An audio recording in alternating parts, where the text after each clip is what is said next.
Howdy and welcome back to the channel. I am Country Boy, and it's windy days like today that really makes me wish I had a flute that could blow the wind and guide me to my destination.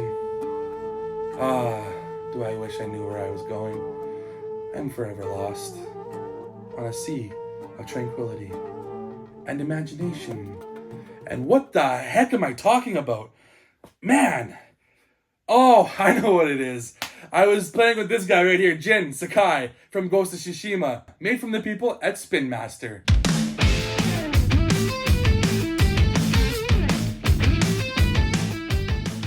Yes, this is Whatcha Figure. Welcome back to the channel. And yes, we are looking at Jin Sakai from the Ghost of Tsushima series by Spin Master. And this is one of those games that I was like, I don't know if I want to play this game. I'm not too sure. Sucker Punch did such a good job in the Infamous games. Why are they straying from that? Why are they doing something new? And then I played this game, and they knocked it out of the park. Man, I love the earlier Assassin's Creed games, and they were fun as hell. I was like, I'm just copying Assassin's Creed, but no.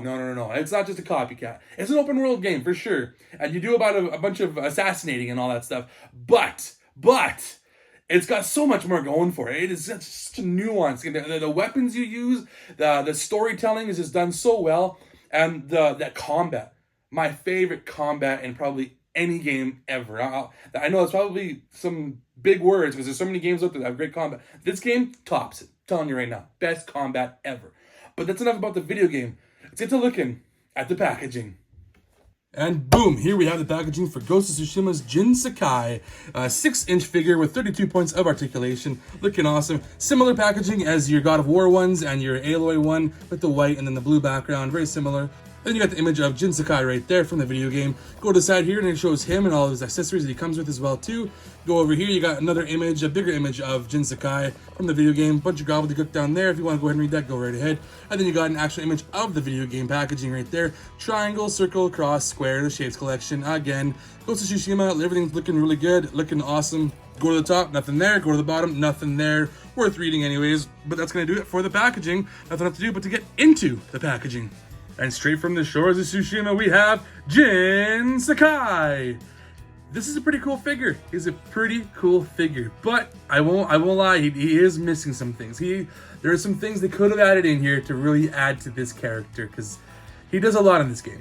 But start with some accessories that we have here. Starting with this mask, which is a cool looking mask. It definitely strikes fear into his enemy's eyes with this mask, and it looks like it does in the video game. There's definitely multiple different masks that you could have in that game. This is one of them. This is probably one of the first ones that you have in the game. I can't really remember all of them, but it looks good. It's got the black and it's got the gold accents and it's got the browns as well too for the ties and all that stuff that goes around his ears. And it's cool that you can actually put this on his face or you can have it removed. That's awesome. I like that they did that. They didn't have a second head.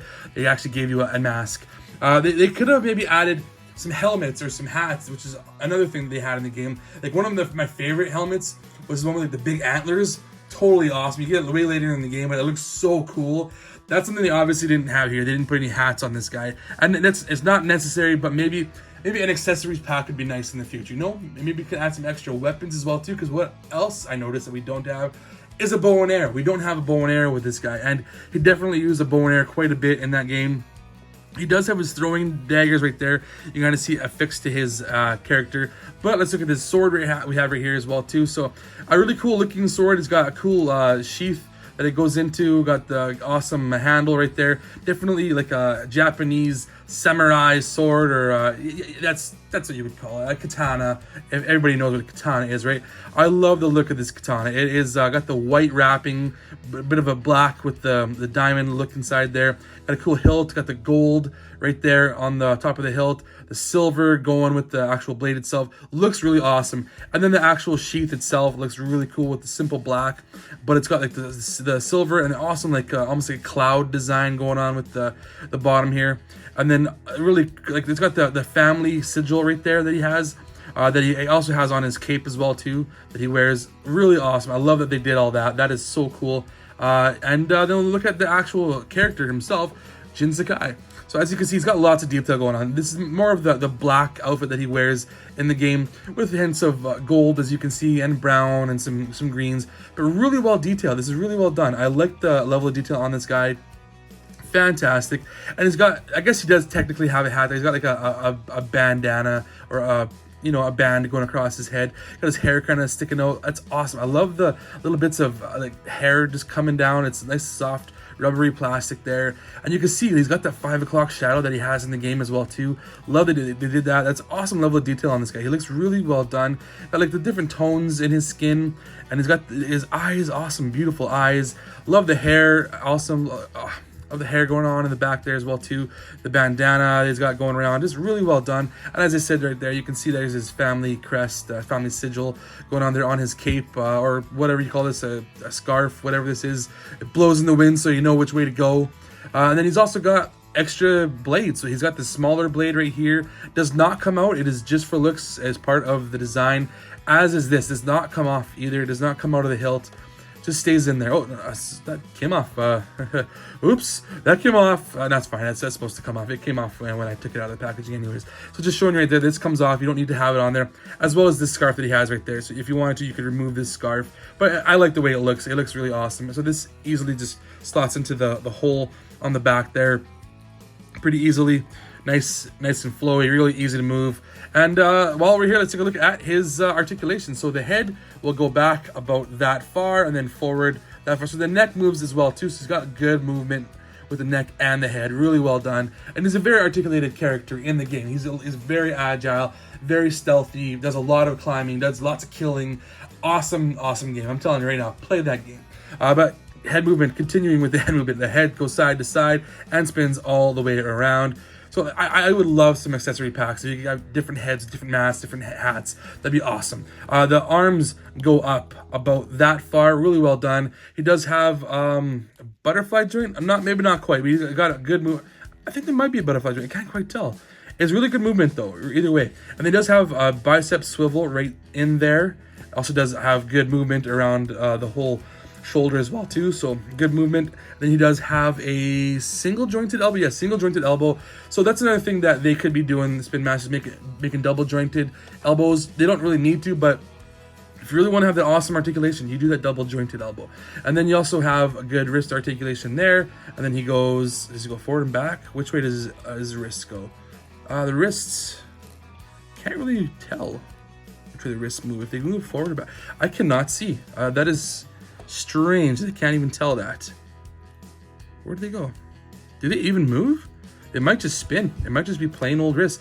Another thing I noticed, he does not come with second hands. So these are the hands that you're going to have to use no matter what. You break a hand, you're screwed. But yeah, so he's got, I'll take the cape off just because. Then he also has good waist movement right there. Or I guess it's your ab crunch movement. And he does have good movement back and forward, really well done. And does he have more movement down below? No, that is the movement you're gonna. Wow, he came right off the ball peg. Okay, that's new right there too. But it does peg on there pretty easily. So again, I think some accessory packs would be cool because then you could totally have like a different torso. You can maybe have a different outfit that he wears as well. That'd be awesome. So that just shows right there. That's how this guy spins around. Does he have? I swear there should be more movement there, but he doesn't really have much. He does have forward and back a little bit there, so he does have decent movement. It just watch out, don't move it too much because you are gonna pull that ball peg off again. But it's good. It did not break. As well, I like to see. I like to see that they come apart and you can put them back together really easily. That is great. And then the legs, they'll articulate this ways. There you go. Really good splits. Awesome. They go forward, pretty good too, and then they go backwards like that. And then do they have double jointed knees? Yes, they do. There is a bit of hindrance because of all the stuff that he's wearing, but they do have double jointed knees. As you can see, he kicks all the way back there.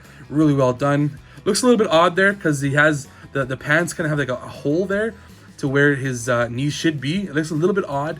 I guess that's the drawbacks from having this type of articulation on this type of outfit. But you know, it will look okay because it is black, so it's not going to be noticeable.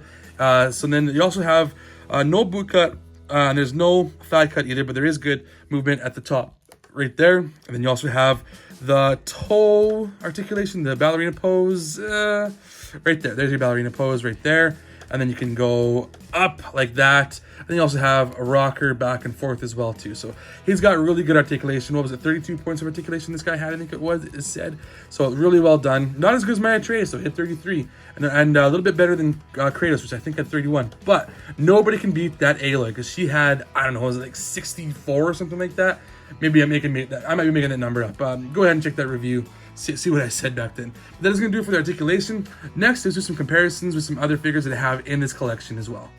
Hey, I hope you're enjoying this episode so far, and if you are, please hit that like, hit that subscribe, leave some comments down below. I am CountryBoyNiner with an underscore in there summers, also known as CountryBoyNiner, on a bunch of different platforms like this one, on the Twitch, on the Twitter, on the TikTok, on the Instagrams. Check me out on all those different places, plus another place with my friends called Wasted Opinions. We have a blast. A lot of us, actually all three of us, played this game. We didn't do a review of it, but we all played this game. We all loved it. We had a lot of good fun with this game. But back to Jin Sakai. And here we have him with his gear on. Let's do some measuring while we are here. And he's standing at about the 5 3/4, not quite 6 inches range there. That's about as tall as you're gonna get for that guy. And yeah, I'm loving the way that this guy looks with his sword in his hand, with the mask on. I will say though, that mask was not easy to get on. He does not have very like pronounced ears, so getting it to like finagle the band around the ear was a little tricky. It was definitely not the funnest thing to do. He doesn't have, like I said, very pronounced ears, so it would have been nice to have maybe ears that stuck out, or maybe some other way to slot it onto his face so that you wouldn't need to have it go around the ears. Other than that, I do really love this figure, and I love the way the cloak and the back kind of flows in the background. It looks really awesome, really adds to the way that this character looks in the video game. But let's do some comparisons while we are here, starting with this right here. This is a little sister from BioShock, and I think she kind of scales really well with him. I do wish I had a Big Daddy, because Big Daddy is one of my favorite video game characters, period. But obviously she's much different, very different version of a character than this guy. Another comparison I'll do in here is your standard Marvel Legends Spider-Man. This is Scarlet Spider, which I unboxed a couple months ago. Love this figure. One of my favorite figures of the year, probably. We'll see. Maybe at the end of the year I might not have him on my list or not. But anyways, he definitely scales bigger than these guys. You know what? Maybe Jin Sakai is a shorter guy. I don't know. And then we'll go with some other Spin Master figures that we have. Starting with this one right here, Aloy, one of my favorite figures of the year. Just an awesome figure. She is just got everything going for her. She has so much. I couldn't really sing her praises enough when I unboxed her. She's fantastic. The level of detail, the articulation, all the things that she comes with. She comes with so much stuff, which makes me a little bit sad that this guy didn't come with more things too. Like, he could have had the bow and arrow like she has, or he could have came with maybe some throwing knives that he could have thrown actually had, or maybe some smoke bombs or something like that. You know, maybe some other armor. But you know, it's not necessary, but it would have been nice, because I love everything that this Aloy came with. And then some other figures as well too from the God of War series. I will throw these two guys in here. So we got Kratos and we got Atreus. So Atreus also uses a bow and arrow, so maybe if I want to let him borrow it, he can have it as well too. But these guys all scale really well together, and they look awesome details wise. Love the way all this is really fitting together. This Spin Master collection is looking fantastic. There is also a Joel and an Ellie from the Last of Us games coming out. I don't know if I'll get them. I saw kind of how their articulation looks. It looks a bit odd with the torso. Doesn't look quite right with how they're supposed to look.